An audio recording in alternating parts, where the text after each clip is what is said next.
Hola amigos, muy buenos días, buenas tardes, noches, depende la hora en la que nos estén viendo. Los saludo con mucho gusto. Soy Luis Berman, para quien no me conozca. Bienvenidos una semana más a su programa, La Disidencia Público Conocedor. Les recuerdo la importancia que tiene que nos regalen su suscripción, su like y que compartan este programa en sus plataformas. Gracias primeramente a nuestra casa Wow TV, donde se transmite este programa los días jueves y de manera simultánea también se transmite por Alterno 180 y RIT TV. Así que de ahí la importancia, les vuelvo a repetir, su suscripción, su like y que nos compartan en sus diferentes redes sociales. Es importantísimo para nosotros. Recuerden que también, si así lo creen prudente, un donativo también sería muy bien recibido y lo agradeceremos demasiado. Muchísimas gracias. También saludamos a toda la audiencia que nos saluda, que nos viene a visitar desde otras plataformas como son Atypical TV con Carlos Alarraqui, La Parrilla del buen Poncho Vidales, la revista Etcétera con Marco Levario Turcot, La Otra Opinión de Ricardo Alemán, El Rapidín con Tere Vale, Las 500 Noches de Amado Avendaño, Hugo Soy Comunicólogo, Latinos con Loret Ibroso, en fin, a todas las redes que la gente ve para informarse, para opinar y demás, y que vienen aquí a La Disidencia a dejarnos sus comentarios. Bienvenidos y muchísimas, muchísimas gracias. Hoy, como saben, vamos a tratar temas importantes de trascendencia en el país. Recuerden que este es un programa de opinión, es un programa en donde damos nuestro punto de vista, así que tratamos los temas más relevantes del país desde nuestra perspectiva y al final ustedes son los que se hacen su propio criterio y tendrán la mejor opinión. Esta semana, pues, vimos de nueva cuenta los actos violentos en el estado de Veracruz, allá en Orizaba. Y aquí quisiéramos lanzar una pregunta. ¿Esto se consideraría terrorismo del crimen organizado o terrorismo de Estado? Vamos a armar un poco la polémica en ese sentido y ya lo estaremos platicando. Por otro lado, sigue el debate acerca de la Guardia Nacional. Resulta que el PRI propone extender por 10 años hasta el 2029 el tema de la Guardia Nacional. Esto evidentemente trae como consecuencia un tema de ruptura con la alianza. Alito Moreno sigue pues con su idea de que esto lo hace por México y no por quedar bien con Morena, según sus propias palabras. Caso curioso porque esto se da a partir de una serie de golpeteos por parte de Laida Sansores, ya lo recordamos y lo hemos platicado aquí con esos audios que nos tenía acostumbrados cada semana Laida Sansores, y a raíz de este golpeteo resulta que pues curiosamente Alito Moreno cambia de opinión y dice que ahora hay que apoyar a la Guardia Nacional. Al mismo tiempo, esto trae como consecuencia que haya un conflicto interno entre propios priistas. El mismo Osorio Chong en el Senado es uno de ellos que no está de acuerdo con Alito Moreno.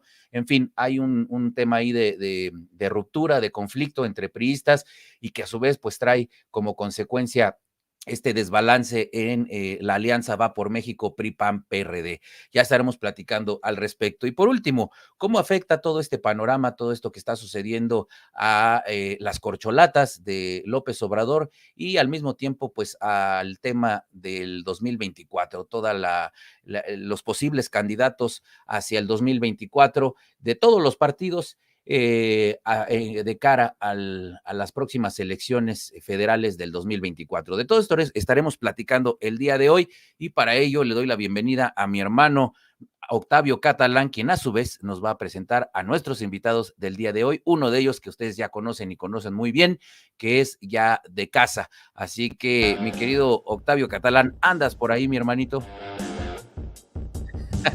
Como de costumbre, mi hermano, con toda la actitud. La entrada triunfal. ¿Cómo debe de ser, mi hermano? ¿Cómo te va? Bien, bien. ¿Y tú cómo estás? Bien, pues fíjate que ahorita en lo que hacías esta larga introducción que te gusta tanto. Fue más corta que de lo normal. No, ¿a ti te gustan las introducciones largas? No, esas son a ti, mi Pero, hermanito. pero bueno, ya que la disfrutaste a placer, Cortesía de me, Vaseline. me dio tiempo, me dio tiempo de echarme un clavado a lo que pasaba en este Inter. Pues digo, para la audiencia no es una sorpresa que esto es un programa grabado, pero fíjate que ya se votó este asunto Ya por fin. de la Guardia Nacional y algunos temas de la Constitución. En Cámara de Diputados, 335 a favor, 152 en contra, una abstención. Híjole, ¿qué te digo? Soy un grosero, soy un maleducado, no saludé al respetable público y a todas las plataformas a quien ya mencionaste. Te emocionaste con la nota. Es que hijos de su pánfila madre, estos cabrones del PAN, pero del PRI. Pero bueno, ahorita vamos a entrar a detalle de eso. Y bueno, como bien dijiste, uno de nuestros invitados ya es de casa, mi querido Abinadab, ¿cómo estás? Aminadab, bienvenido. Hola, ¿cómo están todos? Muy buenas tardes. Oye, estuvo muy corto el riff del rock de este programa. Yo creo que sí, tenía tantas ganas de contarnos que ya salió la votación, que hasta el rock fue cortado, no puede ser. La neta es que digo, a ti también te gustan. Venga. A ti también te gustan las introducciones largas, lo entiendo. No. Lo que me gusta es la música y el ambiente rockero nos pone listos para darle la torre a la 4T, maestro. Muy bien. Pues es que así debe de ser, si no uno no entra con vitamina, no entra con pila a esto. Oye, y nuestro cuarto invitado, bueno, nuestro segundo invitado para que seamos los cuatro así y cerremos esta pantalla de manera más amigable a la audiencia. Ya ha estado en otros programas con nosotros, aquí en Los Más Buscados, en entrevistas cortas. Es otro panista que escribe fuerte, está ahí también el grupo de las Plumas Azules, pero él trae una visión y una experiencia más norteña, más hacia allá la frontera. ¿Cómo estás, mi querido Carlos? Muy bien, muchas gracias. Ahora sí que me agarraste sin prepararme en mi camisa de cuadritos, pero ¿qué le hace? Así te agarra la vida a veces, desprevenido, mi querido Carlos. Bienvenido, Carlos. Encantado de estar con ustedes. Ya entro en las días mayores, qué barbaridad, es un honor. Bienvenido. Oye, pues fíjense que antes de entrar al programa, estábamos como siempre platicando ahí muy en familia, muy como amigos, de qué íbamos a platicar el día de hoy, y claro que el tema de Orizaba, porque además pretendíamos platicarlo en Cena de Grillos en días pasados, pero resulta que la plática se nos fue larga y tendida con esto de las traiciones de los partidos, y el tema de Orizaba no lo pudimos tocar. Cuando uno ve las imágenes y luego escucha a su sacrosanto presidente, él decía, es que esto está armado, esto es panfletario, esto no fue tan grave como dicen, y me gustaría que la audiencia supieran, a ver, ya a estas alturas hacer una introducción de lo que pasó en Orizaba me pudiera parecer relativamente ocioso. Ya van algunos días de que esto ha sido nota, hubo una alerta roja, hubo mucha violencia, quema de algunos trailers y de camiones en algunas partes estratégicas de Orizaba, y unas balaceras que duraron tanto tiempo y durante horarios escolares que hay algunas imágenes ahí que parecerían de película, los maestros diciéndole a los niños cómo resguardarse de una balacera. Lamentable que esta sea la nueva educación cívica que se le da al niño. Ya no es los honores a la bandera y tomen distancia por tiempos, no. Cómo resguardarse de una balacera, ¿no? Es lo que hoy se enseña en las escuelas, y uno lo diría casi anecdóticamente y con risa, pero es muy triste.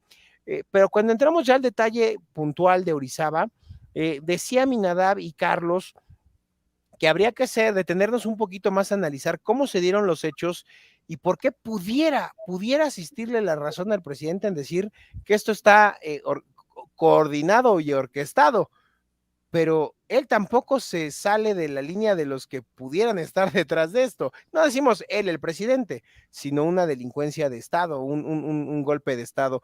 ¿Por qué no lo empiezas a desarrollar, mi querido Aminadab?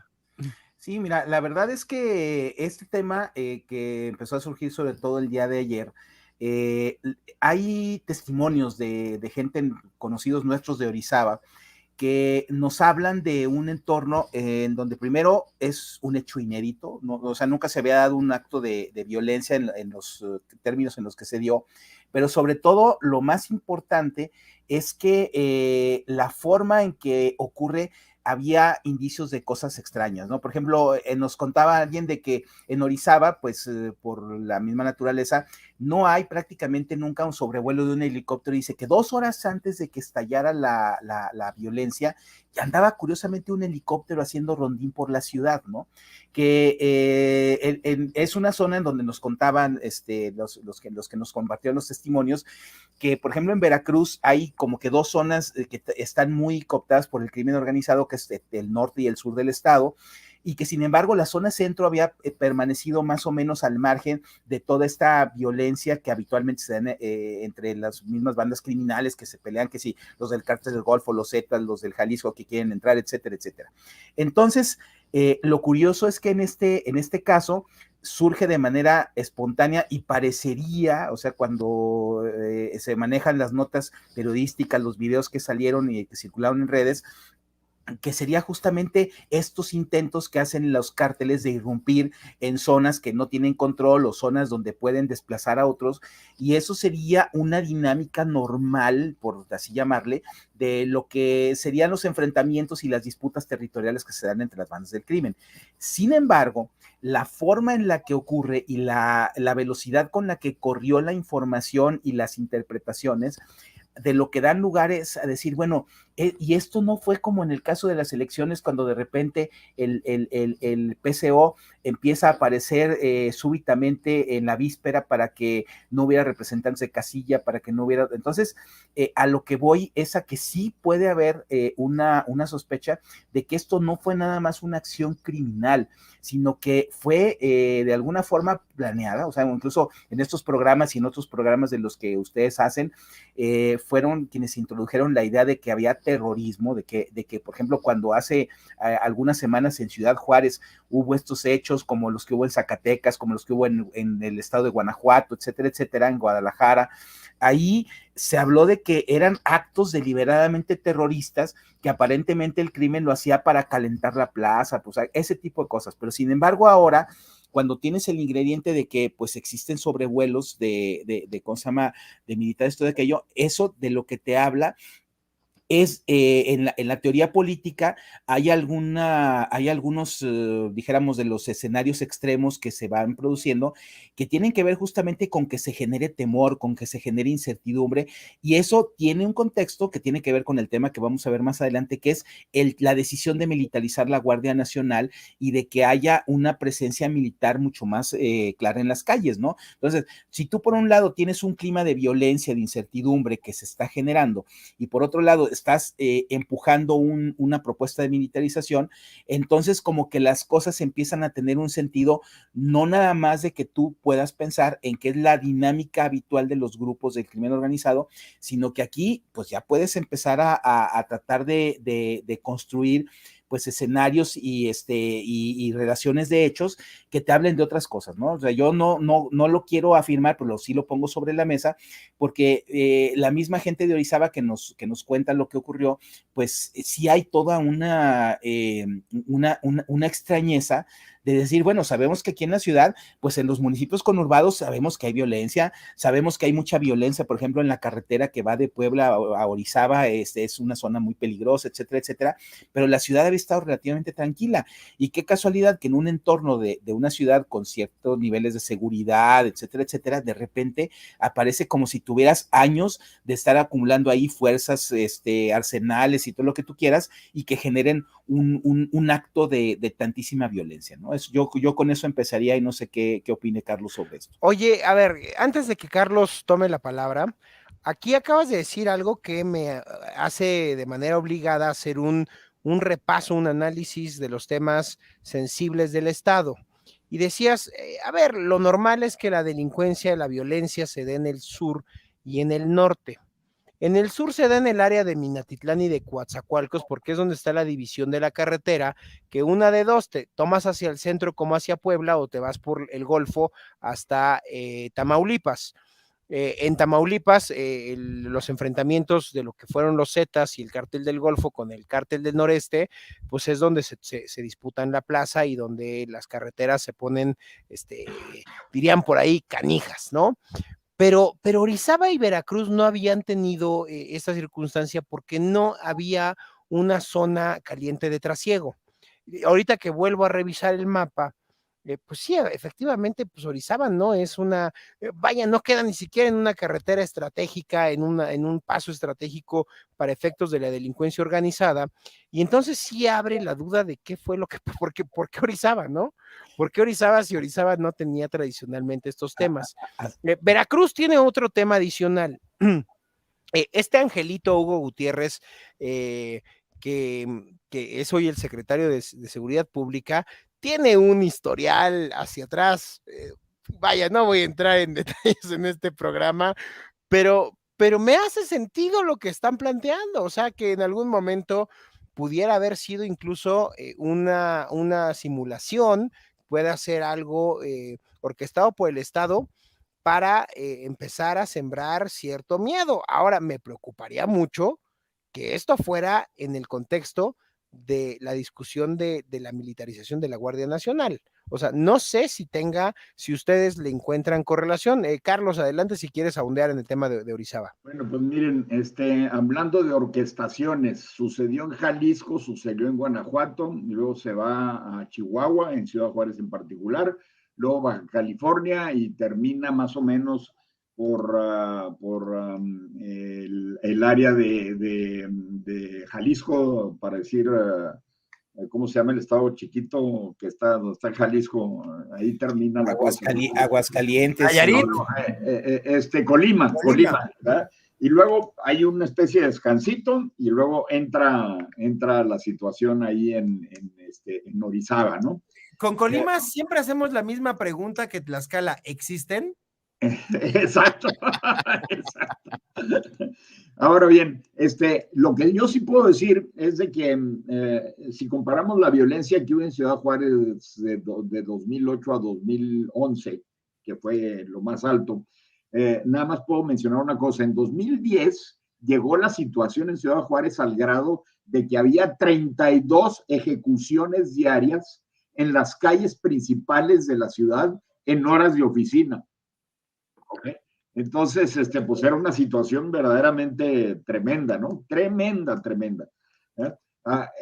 Y ahora, ¿qué es lo que ha pasado? Que no ha habido ningún tipo de escándalo en la ciudad en años, etcétera, así, de ese tipo. Hay muchos homicidios relacionados con el narcomenudeo, pero nada de tipo que genera terror, nada de eso en absoluto, ¿no? Y ahora, ¿con qué nos topamos? Pues nos topamos con una situación total y absolutamente orquestada, ¿verdad? En donde de forma simultánea, como en unos 15, 20 lugares de la ciudad, más o menos apartados uno de otro, hay asesinatos a población civil, a periodistas, a gentes que estaban en las tiendas comprando chicles y cosas por el estilo, con no nada más los asesinatos, sino incendios y explosiones y cosas por el estilo, que generaron un pánico en la ciudad inusitado, y es una ciudad que tiene callo grueso, debo decirles, ¿eh? Esto sucedió un jueves en la tarde, al grado de que para en la noche no había ya un solo carro en las calles. El viernes, el sábado y el domingo no hubo nada, se suspendieron clases en toda la ciudad, cerraron todas las tiendas de conveniencia, que debo decir que Ciudad Juárez es la ciudad que per cápita tiene más tiendas de conveniencia en la República Mexicana.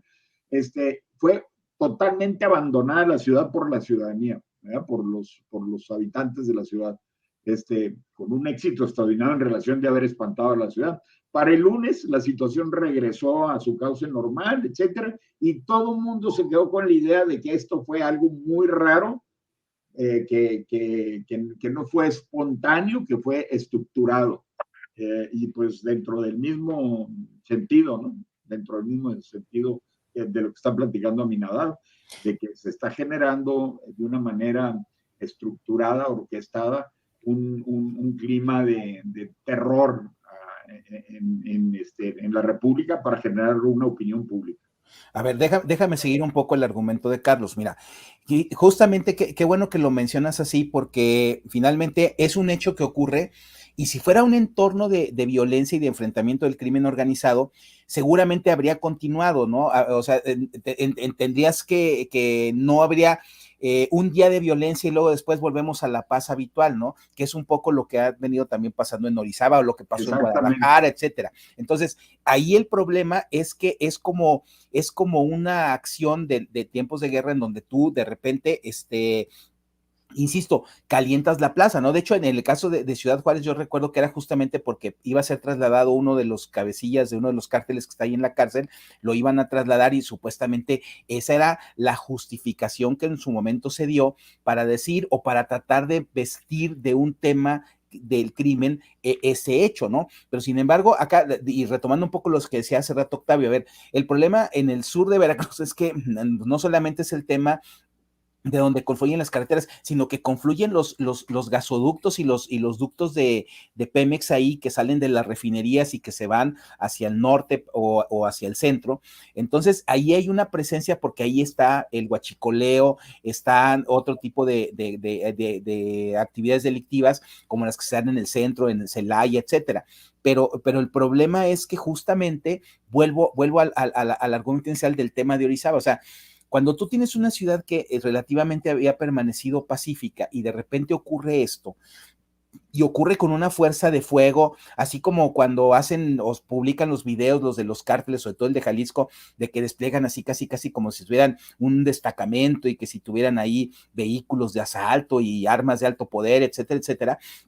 Bueno, tú puedes entender que eso es un alarde y es una forma de propaganda y es una forma de intimidación. Entonces, en este caso, el suceso, volvemos al asunto de que qué tanto es realmente que haya un fenómeno de una penetración de efecto salitre, efecto cucaracha, el que ustedes quieran, en esa ciudad, en esa localidad, para que haya a partir de hoy una presencia de extorsiones y de cobro de piso y de secuestros y de cosas que sabemos que vienen cuando hay una presencia así del crimen, a lo que ocurre espontáneamente y que después no pasa, que es porque lo que dice Carlos de Ciudad Juárez, que lo vive ahí todos los días, es lo mismo que te dicen, un familiar mío que está en Celaya es lo que dice, bueno, de repente ocurre esto y de repente la ciudad está normal, o sea, como si nada pasara, porque esto viene en una estrategia que no sabemos cuál sea y por eso es por lo que nos entra la duda, porque el crimen permanentemente pues está teniendo actividades, permanentemente traslada gente, permanentemente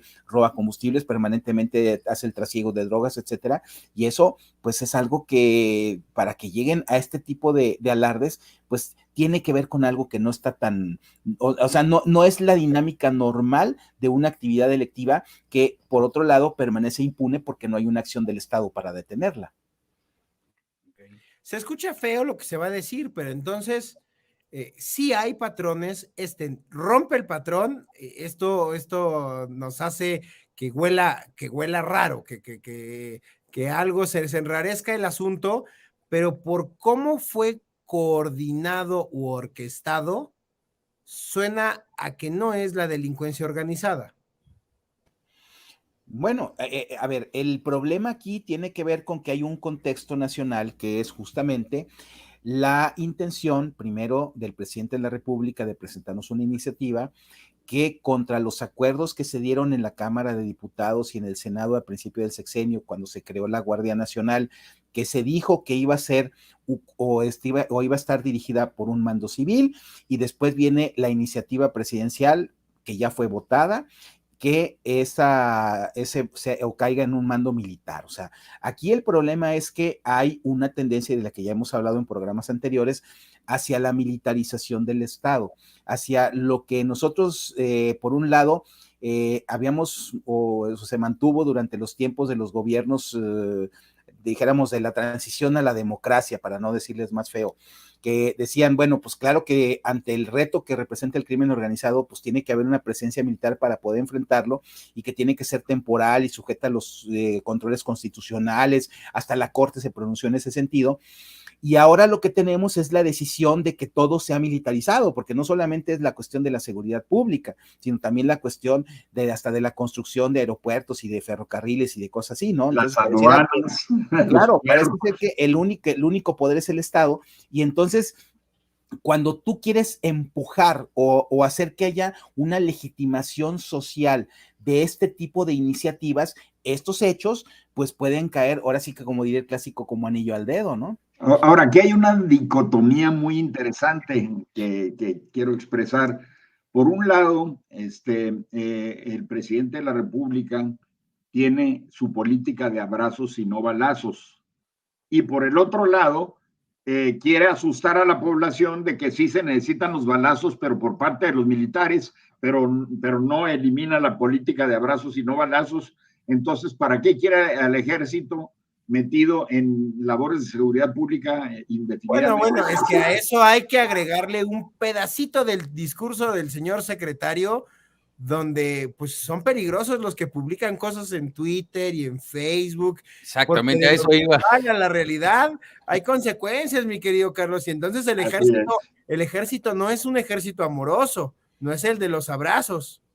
Claro, a mí, fíjate, eso lo hemos... Pero no para combatir la delincuencia, curiosamente. Claro, mira, aquí, mira, yo mismo he sostenido varias veces aquí que a mí lo que me preocupa y lo que me preocupó desde que se creó la Guardia Nacional, desde que fue aprobada con el engaño aquel de que iba a tener mando civil, yo digo, a ver, es el embrión de un aparato represivo del Estado. Un aparato represivo del Estado no se dedica a perseguir el crimen, no se dedica a perseguir la ilegalidad, se dedica a perseguir a la disidencia, a este programa que así se llama, se dedica a perseguir a los que pensamos distinto, es el que empieza a generar delitos como lo que antaño era la disolución social o aquello que son delitos de opinión. ¿Por qué? Porque tú no piensas lo que piensa la 4T, o sea, ahí tenemos un problema muy grave y un peligro muy grave, porque insisto, si empezamos con esas amenazas, porque las amenazas ya hemos dicho que no solamente provienen de lo que es el crimen, ¿no? Cuando el propio titular de la UIF dijo que iba a multar a todos los que no votaron en la revocación del mandato y quién sabe qué tanto, a ver, esas son un Estado que empieza a amenazarte de que tú tienes que comportarte conforme a lo que quiere o la visión del poder, porque ni siquiera sería del Estado, sino es la de este poder llamado Cuarta Transformación, movimiento, o sea que etcétera, tú no etcétera. Te comportas conforme a la cartilla moral. Por supuesto que no. Por supuesto pues es que está que todo no. el pedo, Aminadab. No eres parte de esta legión cuatrotera, mi querido Aminadab. Bueno, pero a ver, pero eso no es delito. A ver, fíjate, incluso cuando vivíamos en el autoritarismo del PRI, fíjate, y conste que lo quiero decir con todo cuidado. A ver, sí había a los que eran de la oposición, principalmente panista, pero mucho más en la izquierda, que hasta ilegal era, porque no tenían un partido político como era el PAN, que sí era un partido de oposición que estaba legalmente constituido. Había presiones, había que te mandaban las auditorías fiscales y había que empezaban a armarte huelgas en tus sindicatos si tenías, a ver, había, iban y te hacían manita de puerco para renunciar a las candidaturas de oposición, a ver, pero sin embargo, cuando se discutió, incluso porque fue una propuesta en los tiempos de Díaz Ordaz, aquel delito de disolución social después de los hechos del 68, el propio PRI reculó esa iniciativa, porque justamente los argumentos de que con el pensamiento no se delinque fueron muy poderosas. Entonces, sí había incluso actos autoritarios, pero no había la visión dictatorial de que tienes que pensar como yo, de que tienes que comportarte como yo, de que tienes que votar como yo te diga, cuando yo te diga, y tienes que glorificar a mi líder. Oye, pues no, eso no es la democracia, eso es justamente las visiones que, como hemos dicho en otros casos, son las de los gorilas militares sudamericanos que llegaron al poder para hacer izquierda, para hacer derecho, hacer lo que pudieron, y que en México no hemos tenido esa experiencia. Entonces, aquí es donde justamente tenemos que tener muchísimo cuidado de que estas señales no confundirnos y no decir, como estamos indefensos ante el crimen o ante el supuesto crimen, entonces sí que venga un poder militar que nos defienda. Oye, espérame, pero no solamente tiene que haber un poder o una fuerza de seguridad capaz de prevenir el delito, sino sobre todo tiene que prevenir las libertades que deben ser preservadas, tienen que ser garantizadas y tienen que ser la divisa de un poder que está bajo una perspectiva democrática, respetando la opinión de la gente, incluido lo que decimos en las redes sociales, en los Twitters y en los posts de Facebook y en los videos de YouTube y donde sea. Nuestra libertad tiene que ser garantizada por el Estado, porque es en ese sentido uno de los principales valores de la convivencia cívica. Entonces, cuando eso es amenazado por hechos violentos para justificar que al rato empiecen a hacer investigaciones sin orden judicial, para que empiecen a meterse en tus redes, para que empiecen a hacer otro tipo de acciones, oye, pues ahí es donde justamente lo que está pasando es que con el pretexto de combatir la violencia, que no sabemos qué tan violenta, espontánea es, se va a amenazar la libertad, entonces estamos en un grave riesgo en el país. Así es, y esto cobra relevancia y también para nuestra audiencia, porque el propio Luis Crescencio Sandoval, en el discurso que dio el día 13 de septiembre a propósito del aniversario de los Niños Héroes, precisamente habla de esto y dice que hay ciertos grupos que hacen comentarios tendenciosos en una campaña de desprestigio hacia el ejército y precisamente por el tema de la Guardia Nacional. Y esto es preocupante, querida audiencia, porque todo esto que se ha comentado de parte de Aminadab, como de Carlos, como de Octavio, cobra relevancia en ese sentido porque tiene días que se está hablando acerca de esto de la Guardia Nacional y hoy estamos viendo que la represión está presente. Empezaron con lo del tuit en las redes sociales y hoy Luis Crescencio Sandoval, al frente de la Secretaría de la Defensa Nacional, públicamente lo dice y dice que todo aquel que no piense como debe de ser respecto a la 4T y al ejército, pues está prácticamente en la mira y eso es inaceptable. No sé, Octavio, si nos vamos a un corte, ¿cómo ves? Y regresamos. Ya, ¿cómo a la va? mitad. Órale, vamos a un corte, querida audiencia, y estamos de regreso aquí en La Disidencia, donde siempre dejamos que hable la libertad. Ya volvemos.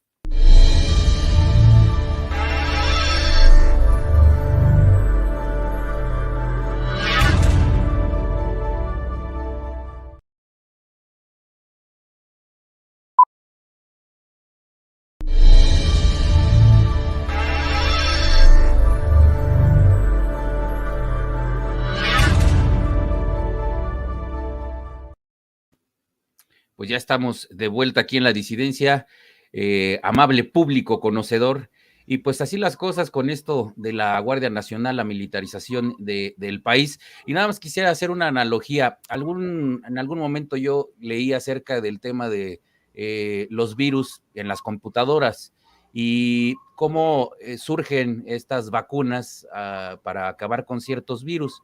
Entonces una vez se acaba y va de salida, los mismos que hicieron las vacunas, entonces crean otro virus para crear otra vacuna. Entonces podría ser algo muy similar lo que está sucediendo en este sentido. Por ahí hay una mano negra que está detrás de todo esto, tratando de justificar que la Guardia Nacional pase a la Secretaría de la Defensa y que la gente, la ciudadanía, clame porque el ejército esté en las calles. Y pues bueno, el siguiente tema que va de la mano, pues el tema del PRI y de Alito Moreno, Alejandro Moreno, al frente de este partido, quienes proponen una extensión de la Guardia Nacional a 10 años, hasta el 2029. No sé si quieras comentar algo al respecto, Octavio, antes de darle la palabra a Aminadab o a Carlos. Ya mencionabas al principio el tema de los votos en la Cámara y pues eso es muy importante. Aquí estamos viendo el resultado que nos está compartiendo Octavio. 335 votos a favor, 152 en contra y una abstención. Octavio. Pues ya lo veníamos anticipando, brother. Ahí están los resultados de estos angelitos, ¿no? Es 335 votos a favor. Morena con sus aliados, pues no tiene esto. Ahí están los del PRI. Ahí están los votos del PRI que estaban cantadísimos. Y no fueron 10, no fueron 15, no fueron 20. Fue un bloque, pues prácticamente sin entrar al detalle, la numeralia me diría de forma rápida. Claro. Se fue todo el bloque del PRI. Así es. Y entonces, esto nos tendría que hacer la reflexión si de verdad consideraron lo suficientemente valioso este asunto para reventar, para darle un golpe a la alianza. Porque, a ver, si ya de por sí había panistas que decían, no, hombre, a ver, Yo lo voy a decir con mucho cuidado, porque bueno, pues mucha gente sabe que yo fui una persona muy activa, muy activa en que se lograra la alianza. Y aun cuando esto apestaba, el panista iba a votar con pinzas en la nariz porque olía muy feo en la boleta electoral verlos ahí todos de la manita, o entender que un voto del PAN le iba a sumar al PRI o viceversa, fue algo complejo. Había gente de muchos años atrás del PAN que decía, oye, ¿cómo voy a votar por el PRI si este partido se hizo justamente porque el PRI asesinaba a los opositores, porque, a ver, los pecados históricos del PRI? Entonces, con toda esa desconfianza, con toda esa pena, vas y haces una alianza. Y todos dijimos, nada más hay que tener cuidado con uno de la ecuación, porque huele a que que va a traicionar. La traición se percibía a kilómetros de distancia. Todavía hace un mes y medio, 2 meses, se firma la moratoria constitucional. No salió con unos tamaños de avestruz el señor Alito a decir, no, y hay PRI para adelante, y la alianza va, y más unidos, y casi le dio el beso de Judas a Jesús Zambrano y a Marco, y ahí está, cabrón. Ni siquiera fue una propuesta del presidente, la puso el pinche PRI, cabrón. A ver, Octavio, pero mira, a ver, vamos a serenarnos un poco para analizar las cosas con frialdad, porque creo que eso es lo que ¡Serénate! Muy, no, muy cierto eso que dices. aquí, por ejemplo, mira, con Carlos, él y yo formamos parte, como muchos saben, del Consejo de Plumas Azules, donde estamos panistas, así como tú los mencionas, y donde nosotros fuimos los que le dijimos a Marco Cortés cuando acudió con nosotros a una reunión que nosotros estábamos de acuerdo en que se hiciera la alianza, y Carlos ahorita seguramente va a recordar muy bien esa parte. Ahora, pero yo lo que quiero decir es que, a ver, lo primero es que en el contexto de esta alianza, lo primero que destaca es que el primer acuerdo que se tuvo ya cuando se formó el bloque en la Cámara de Diputados para frenar las acciones de Morena para destruir las instituciones del país, era justamente el establecer una moratoria constitucional, es decir, no vamos a aprobar absolutamente nada de lo que proponga el presidente de la República o el bloque de Morena que vaya a seguir dañando las instituciones democráticas, ¿no? Ese fue un primer acuerdo. Sin embargo, pues con esta decisión de Alito, pues hay pues un asunto que va en sentido contrario. Y a mí sí me gustaría hacer una reflexión histórica, porque no es la primera vez que pasa. O sea, yo, por ejemplo, no daría por muerta ni mucho menos a la alianza de Va por México. Yo no daría por cerrada la posibilidad de que no haya alianza. Yo creo que esta votación del PRI pues va a quedar como tal, pero no es una puñalada destructora de la alianza, ni mucho menos. Y voy a tratar de explicar por qué. Miren, te quiero hacer una pregunta, porque coincido contigo en algo. No es una puñalada destructora, pero en los negocios, en la economía, en una relación personal, familiar, romántica, construir confianza cuesta mucho trabajo. Ciertamente. Destruirla 1 minuto. A ver, pero ahí te voy. A ver, es que o sea, el PAN y el PRD van a volver a salir en un momento de romance y confiados a pedir el voto, sabiendo que estos cabrones traicionan. A ver, espérame, hay que verlo, insisto, con perspectiva histórica, porque mira, para empezar, ahora lo que yo creo que va a quedar más endeble va a ser la presidencia de Alito. Yo creo que puede ser muy, muy posible que la alianza se ratifique ya sin Alito en la presidencia del PRI. Vamos a ver eso que ocurre, porque este voto, por supuesto que no le va a gustar a los que han estado pidiendo la cabeza de Alito dentro del PRI. O sea, yo creo que la alianza se va a ratificar ya cuando Alito deje de ser presidente del PRI, es lo primero que decir. Pero a ver, quiero poner el antecedente histórico para que la gente sepa. Si ustedes recuerdan, en la legislatura 57 de 1997 a 2000 se formó el famoso G4, que fue el acuerdo del PAN, el PRD, el Partido Verde y el Partido Demócrata para que se tomaran el control de la Cámara de Diputados y que justamente eso le quitara al PRI la conducción y que fue un hecho histórico a nivel nacional. Entonces, cuando ocurrió eso, vino la iniciativa de Ernesto Zedillo para que se aprobara el FOBAPROA, ustedes lo recuerdan. Y entonces, ¿qué pasó? Que hubo todo el movimiento de la oposición que decía, es que no podemos permitir que se vote el FOBAPROA. ¿Y qué pasó? El que votó fue el PAN, junto con el PRI, y eso no lo hizo en función de los acuerdos que había tenido con la alianza opositora, sino lo hizo justamente analizando el costo-beneficio para el país. Tenemos que aprobar esto porque si no viene un desastre financiero peor.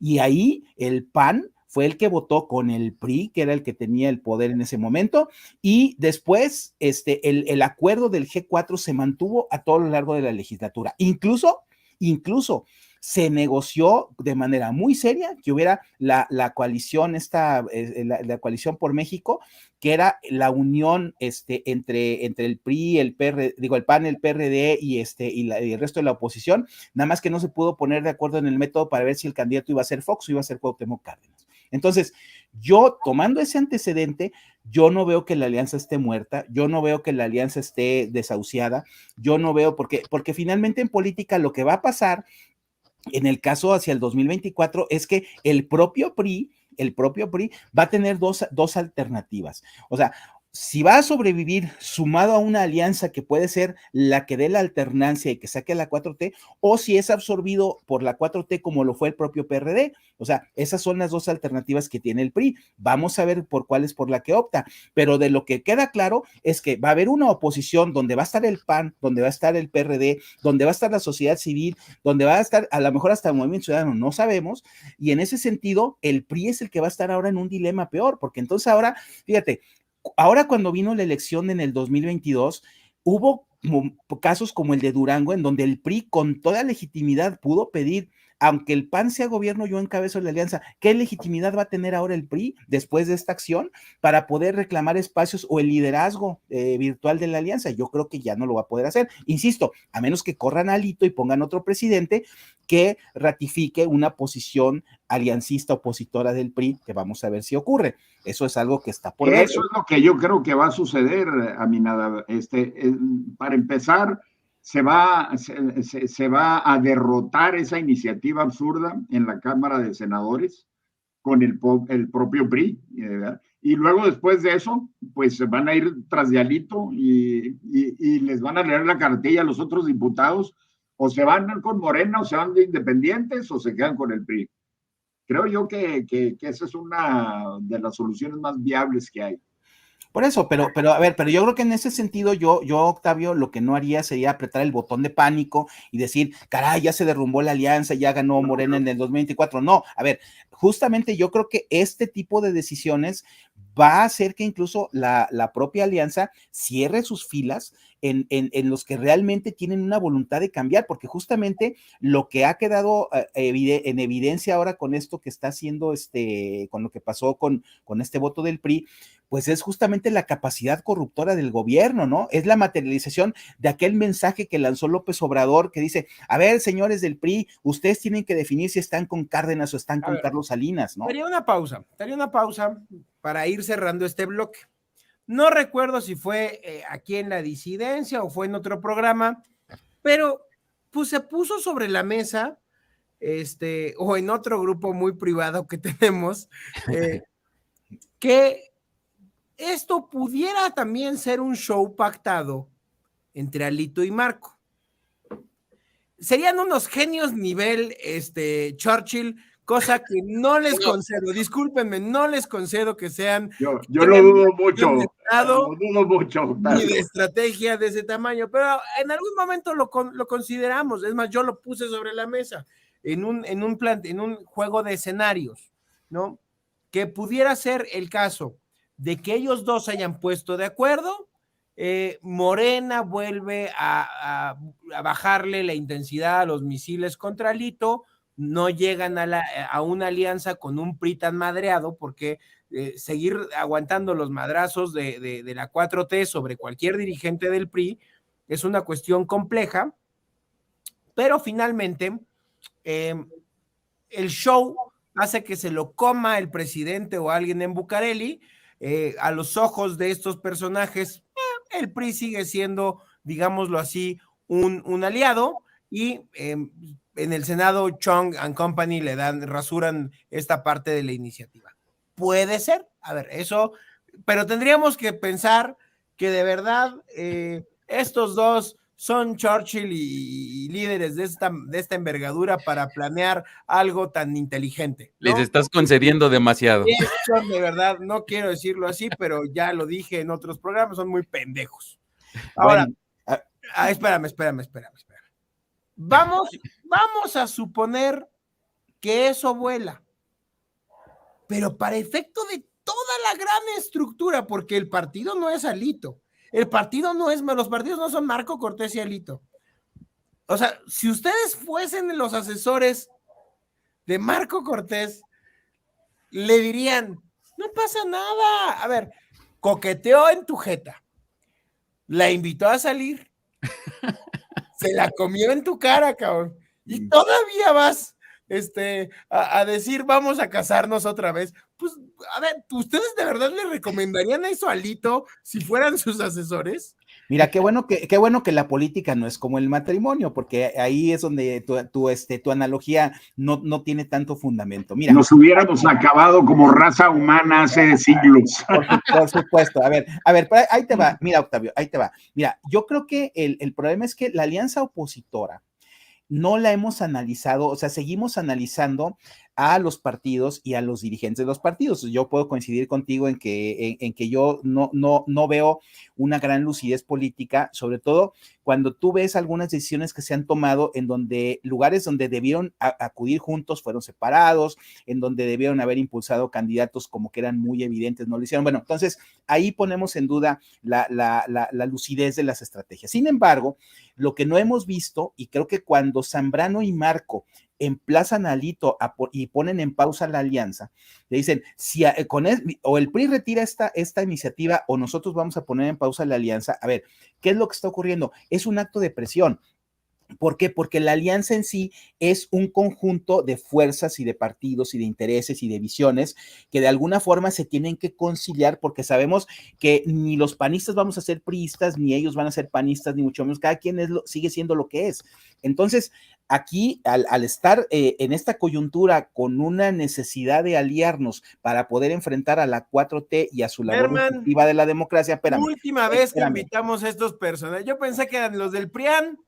No, espérame, no, a ver, pero ahí te va, pero a lo que voy es a que sí tienes que entender que también en el juego de la alianza, pues hay intereses, hay fuerzas. Claro que Marco Cortés que quisiera que la alianza o el candidato sea el que proponga el PAN, porque es el partido más votado. O el PRI va a decir, quiero que sea uno del PRI porque yo soy la estructura más grande. El PRD va a decir, oye, es que yo soy el que tengo el discurso para poder enfrentar a la 4T. O sea, cada quien puede encontrar los argumentos que quiera para poder tener preponderancia. Sin embargo, lo que yo veo es que esta visión de confrontada y enfrentada y que está tratando de construir una sola fuerza con muchas dificultades, pues está sujeta a este tipo de dinámicas y tenemos que leerla así y no nos tenemos que espantar, porque yo insisto, en el caso del PRI, a mí me parece que es muy práctico decir, a ellos, ¿cómo van a poder obtener más poder? ¿Con la alianza o con Morena? Esa es la disyuntiva que van a tener ellos. En el caso del PAN no tiene la disyuntiva porque el PAN no se va a aliar con Morena, y yo creo que el PRD tampoco, porque bueno, son enemigos declarados, ahí sí hay una ruptura casi que podríamos llamar así como un divorcio matrimonial. Sin embargo, también está el tema de la sociedad civil y eso, y entonces en el caso del PRI a mí me parece muy riesgoso para el PRI y para los priistas el hecho de que ellos jueguen fuera de la alianza, ¿no? Sería como decir, ahora resulta que queremos extender el pacto de impunidad, que aparentemente está claro que está entre Andrés Manuel y Peña Nieto, ahora también, pues para que siga existiendo, ahora súmame al PRI acá a mi ranchito, ¿no? Mándame los sectores acá a la 4T. Entonces, bueno, pero también eso va a tener consecuencias. Entonces, y los políticos en ese sentido tenemos la ventaja de que, y conste que lo voy a decir siendo una gran paradoja, tenemos la ventaja de que por desgracia ven por su futuro.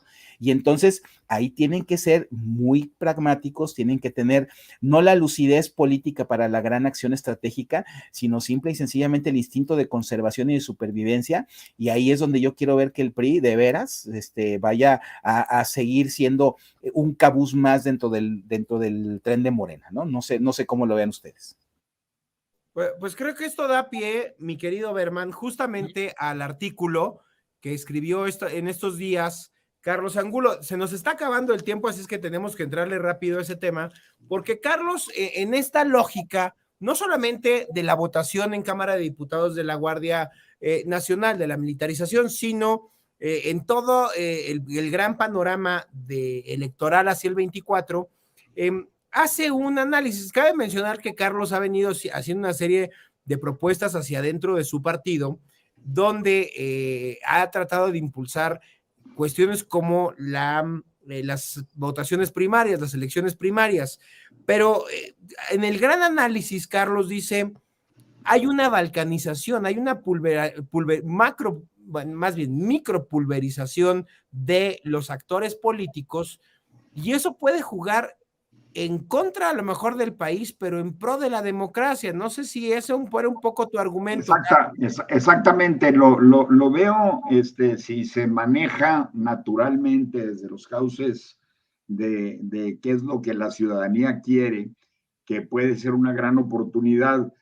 Y vamos a hablar de Morena primero. En Morena no tenemos a gente feliz, tenemos a lo menos a 3 actores políticos, uno muy infeliz, otro un poquito menos infeliz que el primero, y otro así como viendo a ver por dónde me voy, ¿no? El que es muy dices, infeliz, Monreal. ¿Dónde cae Monreal? Justamente, ¿dónde cae Monreal? Monreal, muy infeliz, profundamente infeliz. Y el que anda nadando de muertito, pues es Adán Augusto López Hernández.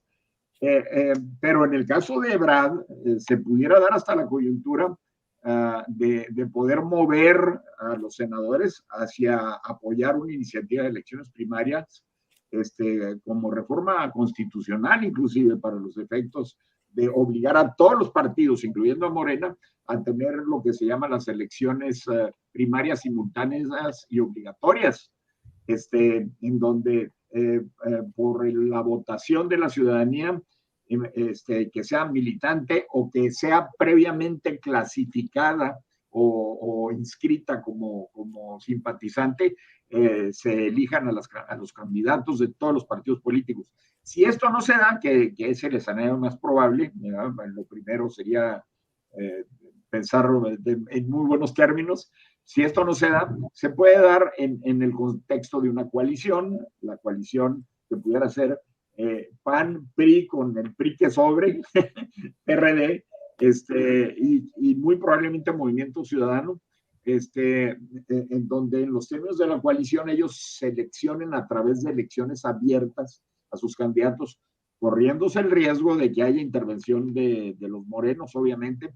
A lo mejor se pueden excluir a los que están en el padrón de sus militantes, porque eso es algo que es público y se puede administrar, pero eso le daría la oportunidad a todos los que mencioné, que son un montón, Juan Carlos Romero Hicks, Santiago Krill, tenemos a los de Morena incluidos, bueno, los de Morena no, perdón, los de Movimiento Ciudadano, que son los gobernadores de Nuevo León y de Jalisco, y tenemos a Colosio, el de la Marca, tenemos a Lili Telles, tenemos a Damián Cepeda, o sea, hay un montón, ¿no? Que con una precampaña alegre, abierta a la ciudadanía, etcétera, salga fortalecido o el único candidato que saliera ganador de esa elección primaria, y entonces sí, agárrense, porque el candidato o la candidata de la oposición o de la alianza opositora llegaría muy fuerte a competir en la presidencia de la República. Oye, yo de esto que dice Carlos, déjame nada más agregar algo. Mira, yo cuando él ha hecho la propuesta esta de las elecciones primarias, yo he sido crítico de él, lo sabe. Sin embargo, a mí me parece que cuando las haces simultáneas, es decir, que al mismo tiempo estuvieras eligiendo un precandidato de una alianza opositora, de un partido o del propio Morena, inhibes mucho ese peligro, ¿no? Pero lo más importante, y retomando un poco tu argumento de la balcanización, mira, yo creo que estamos en una época donde los grandes partidos políticos, a ver, están en crisis y yo creo que va a ser muy difícil que los tradicionales en México llamados PAN, PRI, PRD puedan sobrevivir como estaban concebidos. Yo sí creo, y hay muchísimas experiencias internacionales de los partidos que pues se adaptan a las circunstancias, a lo mejor se redimensionan, y aparte pues hay movimientos emergentes nuevos, que es algo que en la democracia en México pues ya está pasando, ¿no?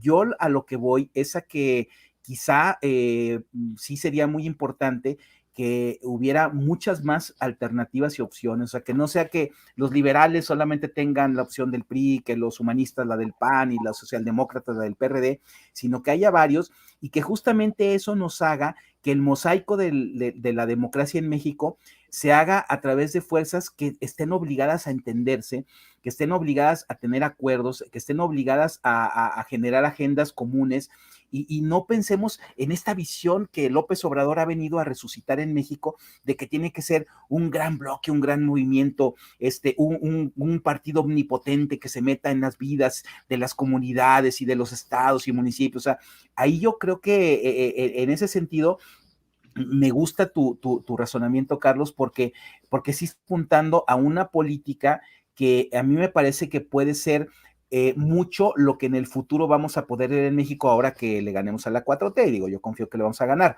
Entonces, el tema es que al no haber liderazgos tan fuertes, al no haber estas grandes corporaciones políticas que antes había con muchos militantes, etc., entonces la política yo creo que sí va a tender un poco a lo que tú dices, y a lo mejor pues podrías abundar en eso ya para ir terminando. Esta balcanización, a mi forma de ver, la veo como una gran oportunidad y está resultando del desorden que se ha generado con una intervención de un gobierno tan autoritario y tan fuerte y tan manipulador como el de López Obrador. A mí no me gusta hablar de algo que no existe, que se llama entonces, entonces es una grandísima oportunidad política única que se da en el país para generar este escenario de unificación a través de un sistema natural y no entrar en manipulaciones cupulares y que encuestas y que a ver a quién prefiere fulano y sutano, etcétera, porque entonces vamos al total fracaso en una alianza opositora. Si se elige una candidatura, si se estructura una candidatura de esa manera a espaldas de la ciudadanía.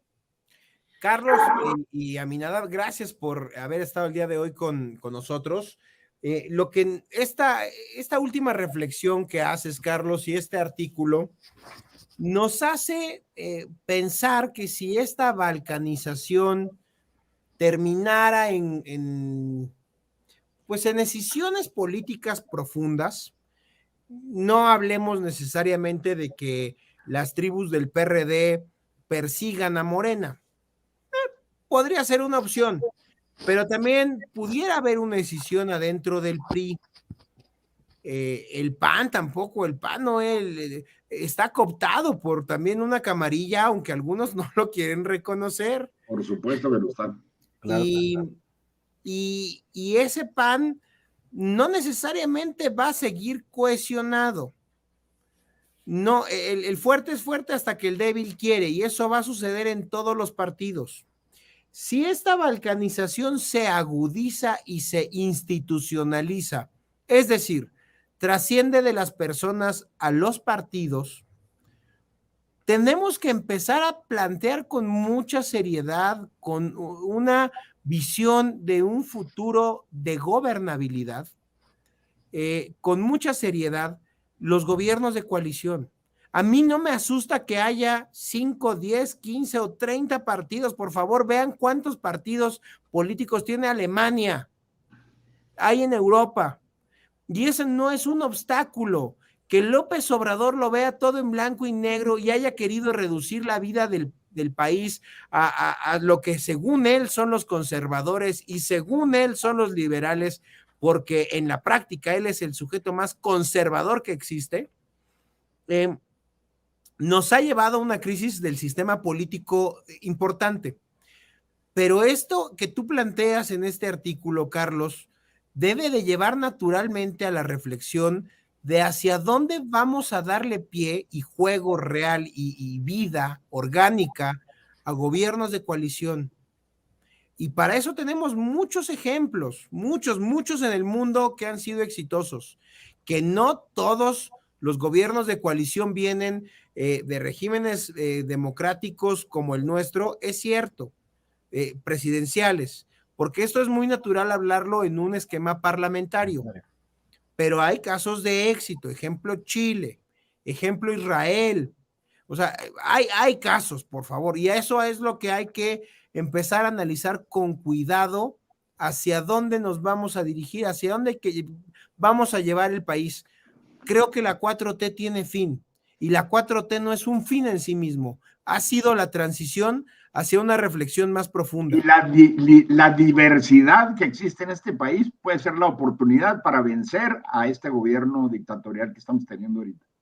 Sin duda. Precisamente una diversidad que va a generar una coalición diversa y que pues va a tener que operar de una manera estructurada. Nos pasamos ya algunos minutitos de lo que generalmente dura este programa para efectos de WOW TV y también, digamos, hay más flexibilidad en Read y en Alterno, pero pues ya llegamos a los tiempos de producción, porque si no, Kenneth nos puede hablar y nos puede decir una grosería. Entonces, les agradecemos, Carlos y Aminadab, por haber estado el día de hoy con nosotros. Muchas gracias. Gracias, amigos, y gracias, Carlos, qué gusto compartir contigo. Igualmente, Aminadab, gracias, Luis, un placer estar contigo, y Octavio, qué barbaridad, ni para qué te digo. Al contrario, Carlos, Aminadab, mi hermanito Octavio, un gusto como siempre compartir este programa contigo. Querida audiencia, pues así terminamos un programa más de La Disidencia. Como siempre les decimos, ustedes tienen la última palabra para que se formen su criterio a partir de lo que hemos comentado aquí. Recuerden dejar sus comentarios aquí abajo. Estamos muy pendientes a sus sugerencias, opiniones y demás. Les recuerdo también, importante su suscripción y su like para que nos puedan compartir también en sus redes sociales. Muchísimas gracias, nos vemos la próxima semana en un programa más de La Disidencia, donde siempre dejamos que hable la libertad. Hasta pronto.